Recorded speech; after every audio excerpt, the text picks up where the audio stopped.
Hi, y'all.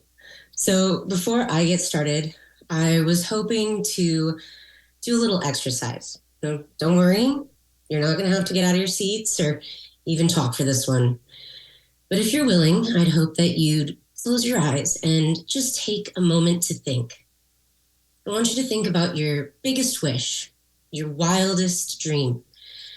Maybe it's a level of success in your career, retiring early, starting a family, winning the lottery, or paragliding over a volcano. It's whatever you want.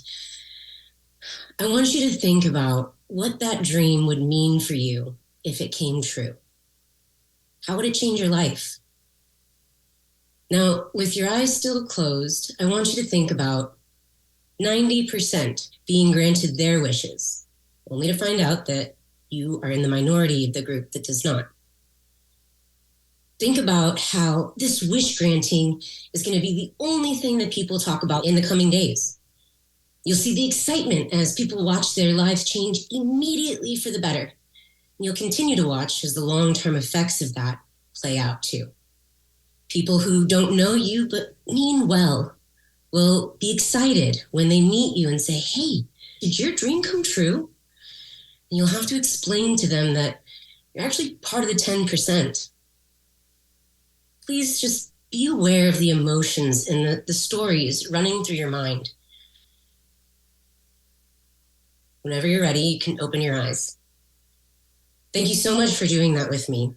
Most of you might be wondering why I asked you to do this, but most of you, or a lot of you, have probably guessed. This is the best way that I can exemplify the emotional dichotomy that I've experienced over the last 3.5 years as somebody living in that 7 to 10% minority. My name is Steph Hansen. I'm 33 years old, living with cystic fibrosis that's caused by rare and nonsense mutations, which make me ineligible for treatment with the drug Trikafta. As somebody who represents the 7%, medical advancements over the last few years have personally impacted my life. That ineligibility created an ambivalent space in my mind, filled with conflicting emotions. On one side, there's immeasurable happiness and joy for my fellow CFers who are living healthier, fuller lives and finally able to watch their dreams come true. But authentically, and I imagine maybe some of you might have just felt a hint of it, there's another more difficult side of that same coin for me. With so much recent focus on and celebration of the effects of Trikafta, it's often left me feeling forgotten and left behind. While Trikafta has been the hot topic for sessions at conferences and discussions throughout the community, I have simultaneously experienced some of my most difficult years and now face more health complications than ever before. As I've watched so many CFers on Trikafta begin to live fundamentally different lives, I slowly began feeling isolated and wondered how I fit into my community in this new and exciting time. I'm still battling the effects of a common cold that I caught a month ago, which developed into a lung infection.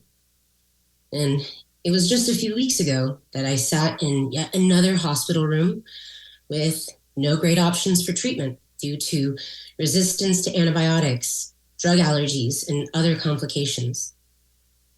That admission felt like I was throwing darts at a dartboard, blindfolded, hoping that something would stick so that I could fight to see another day. As I was given an antibiotic that I have allergic reactions to, it struck me how desperate I felt for more options, any options. This last admission allowed me to realize that I've spent the last few years so focused on when I might gain access to something like modulator therapy that I lost sight of how other treatments might be able to help, just like they have all my life. I see now how being so singularly focused on an outcome, like modulators, allowed me to close myself off to other possibilities. I know that the needs of the CF community look a bit different in the time of modulators, but I see now that the same challenges that have always been there still very much exist for many of us, regardless of mutation status. As I felt lost navigating these feelings this last few years, it's comforting to know how focused the foundation remains in their commitment of leaning into all viable options to help improve the lives of CF patients.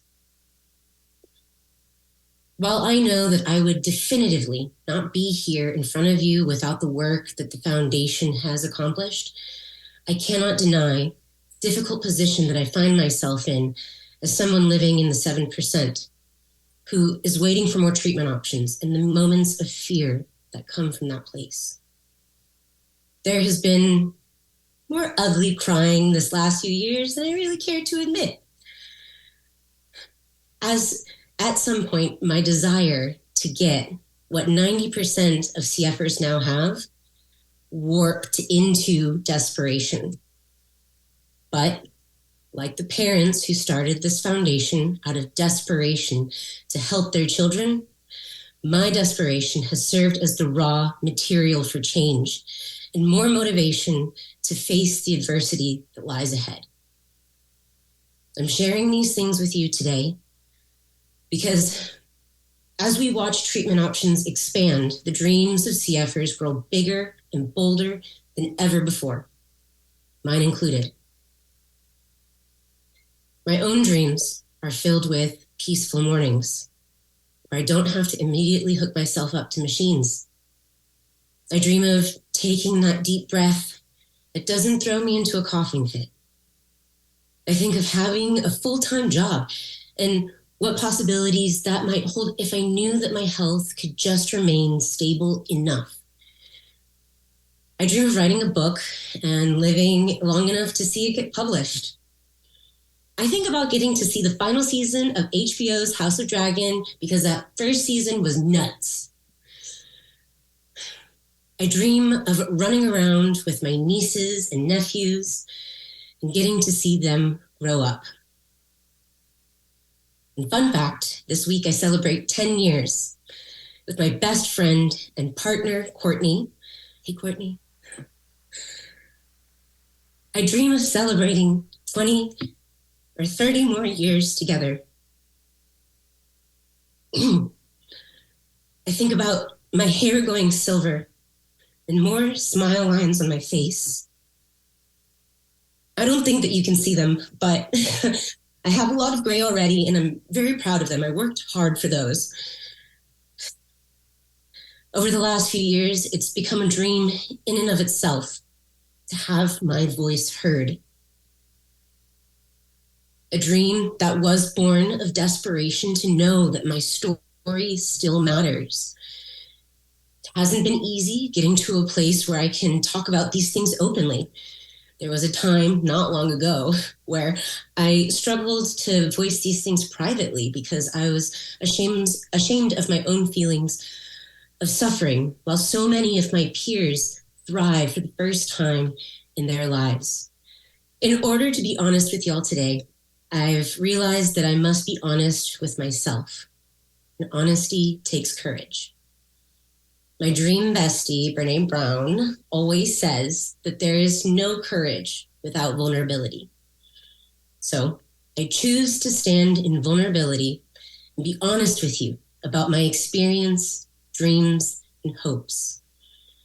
And although I've struggled these last few years living in the 7%, I refuse to let my desperation or fear of being left behind serve as an excuse to stand in resignation and to know that my perspective and my battles still matter to y'all, my community, is a dream come true. We CF patients are born and bred fighters. The battles that CFers experience have created some of the strongest and most resilient people I have ever met. The determination and persistence of those individuals is an incredible thing, and I've watched it work miracles. But I also know that no one truly does any of these things alone. I'm here today because I've decided not to let the challenges of CF and being in the 7% diminish my sense of hope. And what fuels that hope is knowing that I have an unstoppable force, like y'all, my loved ones, my incredible CF care team, and this foundation rallying behind me every step of the way. The last few years have been an exciting time of celebration and change as modulators have launched this community into the future. But I am here to fervently ask that we not allow those wins to make us lose our momentum. I'm opting into every CF volunteer event, research study, and possible avenue for treatment presented to me. I am committed to remaining relentless in my fight against CF and doing what I can to make life for those who come after me a bit easier. I'm asking for your renewed help today, or your renewed commitment today, because there are thousands of others like me, modulator or not, who still feel a sense of urgency every single day. We need your help. If you have CF, I'm asking that you keep being vulnerable and brave. Tell your story when you can. I promise your perspective matters. If you love someone with CF, please do what you can to amplify their voices, to be heard. Y'all are the leaders of your communities in this fight against CF, and I ask that you keep leading the charge and advocating for us when we're not able to. Keep telling our stories of fortitude and determination, because this fight is not done until it's done for everyone. Thank you so much for letting me be here with you today and making one of my dreams come true. Thank you for all your hard work and showing me that this foundation in this community keeps showing up regardless of where we are at as individuals. I look forward to working along with all of y'all to make more dreams come true and to eventually make CF stand for Cure Found.